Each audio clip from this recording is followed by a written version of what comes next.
If you struggle with trust, abandonment, or feeling like you're never enough in relationships, it might be deeper than bad dating choices. Let's talk about some father wounds. Hi, I'm Promise Israel, and on this podcast, we talk about everything. But today, we're going to be talking about father wounds and how they affect dating relationships. Let's get started. I remember a time in my life where I was just like super lost, super negative. My heart posture was bad, my attitude was bad, how I looked at life was just bad. Many people carry childhood wounds into their relationships, not even realizing it. I being one of them. When you grow up in a family, in an environment where all you see is broken homes, right? What is a broken home? Let's define it together. A home where is only one parent. I hate to break it to y'all, man. A lot of us just come from broken homes and the system is just broken because you have one person trying to do everything on their own. Now, hey, people have different circumstances and different reasons on how they end up in this situation. This is not to condemn anyone.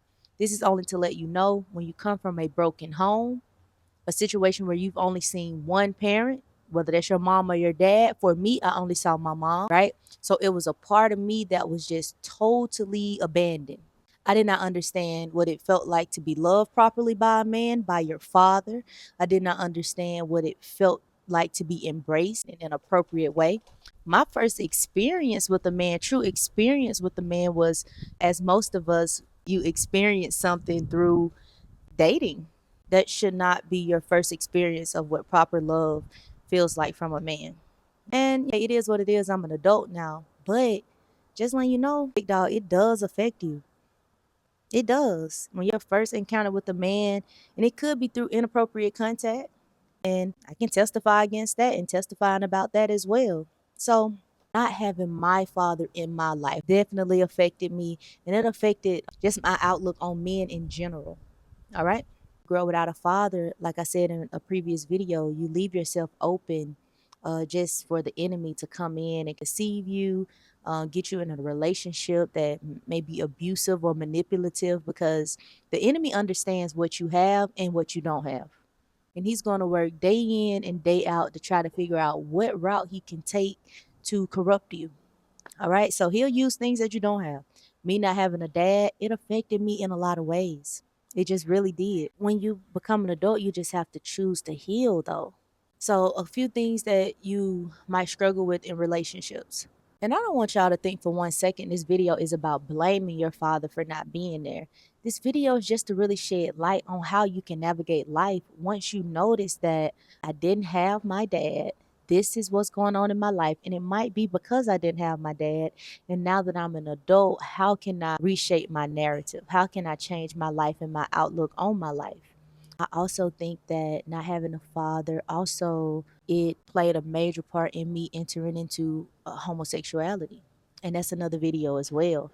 So it's so many different things that can happen when you don't have something that you should naturally have, right? Now that I'm grown and I'm an adult, and me and my dad, we now have a relationship, I can now talk to him about things and we can work through situations. And I feel like, wow, I have a dad that I can go to. And it feels good. Of course, yes, I'm embracing it now, but I still can't help to think about that little girl, that if I would have had that, it's probably a lot of things that would not have happened. It's a lot of roads I would not have gone down. But hey, woulda, coulda, shoulda, we'll never know. The little girl promise, we'll never know about her. She's gone. But just in case it's a young girl out there, I'm letting you know, yeah, things could be a lot different if you did have your dad in your life. But just gotta hang on to this. All things are working for your good. So even though you don't have something, one day you might have it. And even if you never get that physical father, always remember that God is your father.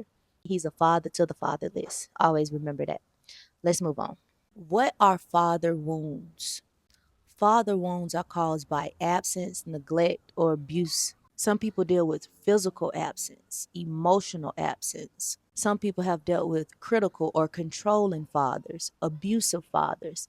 Now, whatever category you fall under, the solution to the problem or the solution to the trauma is always going to be getting connected with God. But I do understand we need to unpack this, right? So, in my case, an absent father. I never knew my dad as a kid, and even now as an adult, I still have never physically embraced him as an adult. It just hasn't happened, and I'm praying that it will at some point. But that physical absence is something that I long for. I can't say I necessarily long for it a lot now, but I remember being a kid really wanting to just know what that felt like, know what it felt like to really say dad, my biological dad, not my stepdad or not my godfather, my biological father. I always wanted to know how that felt. And I remember saying it and being able to call him dad as an adult. It was so strange, right? And I found myself many times just shying away from saying the word dad or referring to him as dad because I was just like, man, I don't even know. This sounds crazy coming out of my mouth. So, an absent father is someone who wasn't there for you. All right. They probably wasn't there due to divorce. Some of your parents got divorced, and that's tough on your children. Some of you don't have a dad due to death, and that's sad. I'm sorry about that. And some people just fall into the category of abandonment. Now, I don't want to offend my biological father because we now have a relationship and everything. So I don't want to say that he abandoned me, but I do want to say I felt abandoned, even though those were probably not his intentions to just walk away from his responsibilities. Whatever happened is his story to tell. But I can't help but say it does open up just an opportunity for you to feel abandoned. And it's not a good feeling. It definitely takes you and puts you in survival mode because you don't want to be disappointed by people. Let's see, emotional abuse, emotional absence.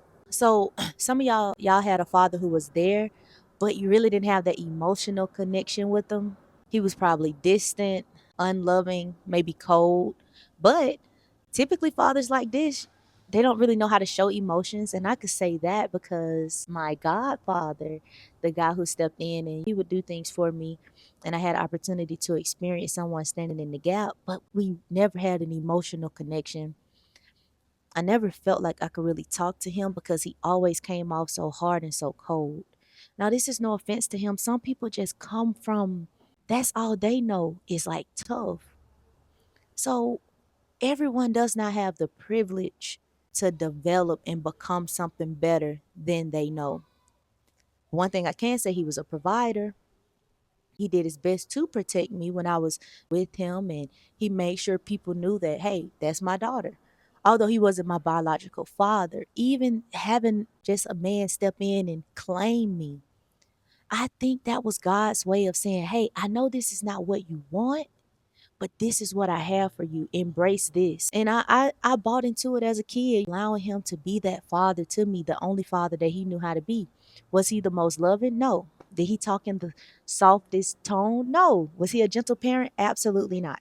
He was rough around the edges, but on my birthday, he made sure he had me gifts. On Christmas, he made sure he had me gifts. He always picked me up from school. He was at my events, my sporting events, my graduation, my college graduation, high school graduation, college graduation. So, and more than likely, he'll be at my wedding or whatever God has for me next. So, yes, I did have someone standing in the gap, but I still felt emotional absence. I still didn't know what it felt like to really be genuinely loved by a man that I'm calling dad. I'm sure it was genuine love, but golly, it was so rough sometimes. So y'all just be a little rough around the edges. But hey, you did the best you could. Let's see, some people have critical or controlling fathers. That's pretty self explanatory. When someone is trying to control you, you might become very insecure. Why? Because you've lived your whole life making someone else feel good about you. I didn't live like that. My mom was very free spirited. My biological dad is very free spirited as far as me being promised. And yeah, they give me advice, but at the end of the day, I've always been able to have my own brain. My mom always promoted independent thinking. And now that I'm getting to know my dad, I think he also promotes independent thinking. And I love that about them. Some of y'all have had abusive fathers. Like I said, I don't have abusive parents at all. I can't speak about abuse. I can speak on it, but I haven't. That just wasn't my story. And typically, when you have an abusive father, it typically creates a deep wound of fear, mistrust. And a lot of people who have abusive fathers, they grow up and they get into abusive relationships or they turn into abusive people. So if that was your case, definitely try to peel back the onion so that you can be a better individual. So sometimes having a father, it impacts you, and not having a father, it also impacts you.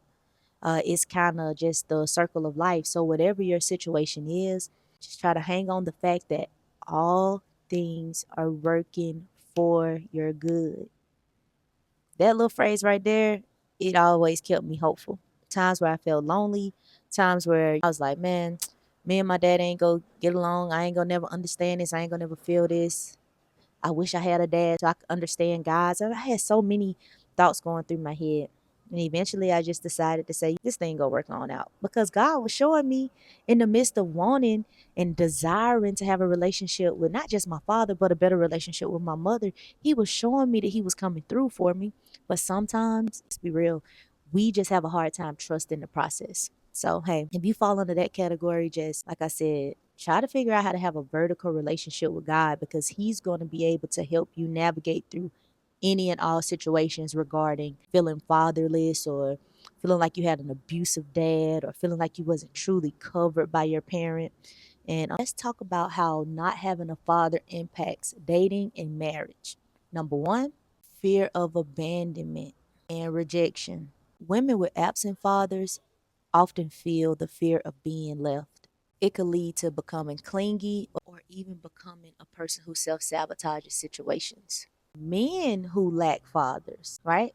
They often struggle with commitment and confidence.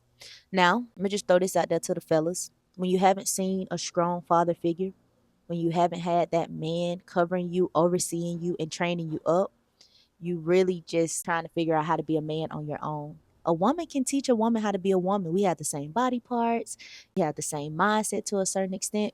But a woman trying to raise a son on her own, it's going to be tough.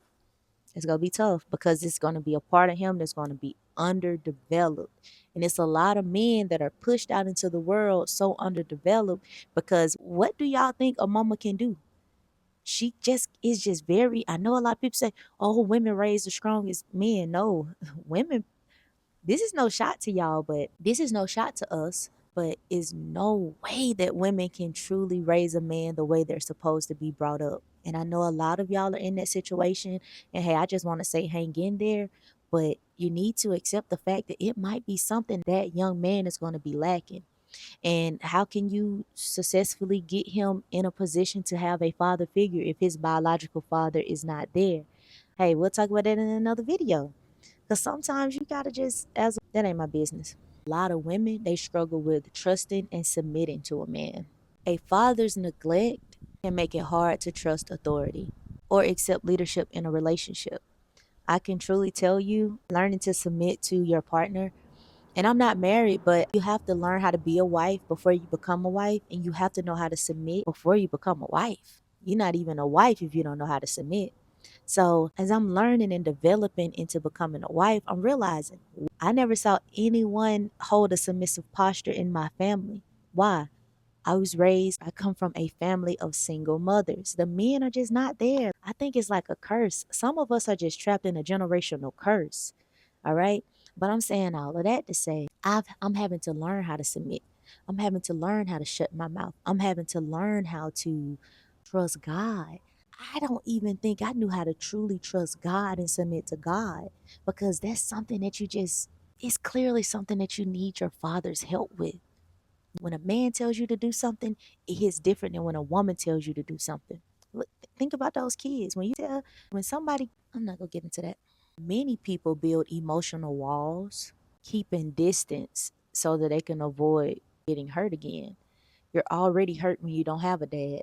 So when you numb yourself to the thought and to the feeling of not having something that you want or that you need, then you keep your distance so you won't expose yourself to feeling that type of hurt again. What hurt is it? The feeling of abandonment, the feeling of absence, the feeling of rejection. All of those things come with it.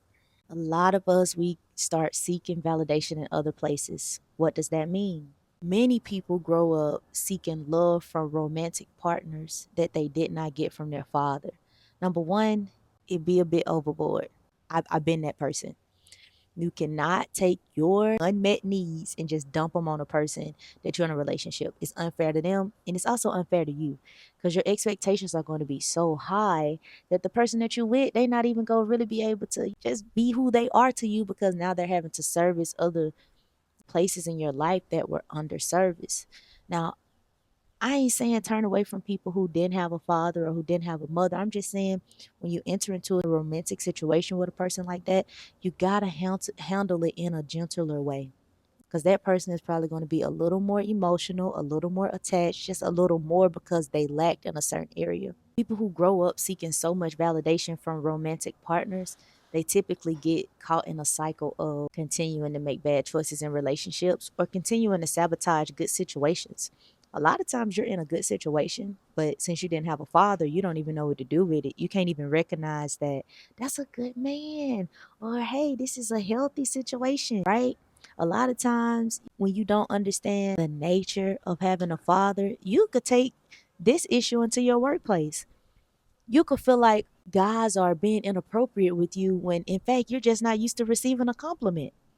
All the guy said was, "You look nice today." You done went and filed a sexual harassment charge on the man. All because you don't know what it feels like to receive a compliment. Why? You didn't have your father. You didn't have a man telling you as you was coming up as a little girl that you're beautiful, right? So you grow up, now you seeking love all in the wrong places. I've been there. A lot of people who don't have a father, they have a hard time receiving love, affection. When you've lived a life where your father never affirmed you, he never hugged you, he never said, "I love you," it becomes hard to receive love, to recognize it, or even understand it. Some people may reject healthy love because it feels unfamiliar or unsafe. And you got to address that. It's not the world. It's not your family and friends. It's you, and it's the lack of something that you needed when you was coming up as a kid and kept getting older and you kept getting busier and you decided to brush that issue, whatever it is, under the rug. And we're talking about being fatherless. So I'm just saying, hey, I spent a long time just hiding how I felt, brushing it under the rug. I'm not gonna worry about it. Not a good idea. Now the biggest thing is a lot of us need to just learn how to heal and break the cycle. Number one, recognize the problem. What's the problem? Go in there and write it down. Let's pray over it. Let's take it to the altar. You know what the problem is, and I know what the problem is. You didn't have a father. Accept it, big dog. Let's break the cycle today. Really get real with yourself. Ask yourself, how has my father's absence shaped my belief about love and trust? Number two, forgive even if your father doesn't deserve it. I'm not the one to say who deserves forgiveness, right? I just know that forgiving a person, it sets you free, opens you up to be more available to be a representation of just what a healthy person is. A healthy person is not an angry person. A healthy person is not unhealed, unforgiving person. A healthy lifestyle, healthy living comes with forgiveness. Now, forgiveness doesn't excuse his actions. If he left, if he abandoned you, whatever happened, it doesn't excuse that, but it releases you from that pain. Forgiveness also brings peace for you. It's not about him, it's really about you. But hey, took me a minute for me to get to know you, but I'm here and now I'm ready.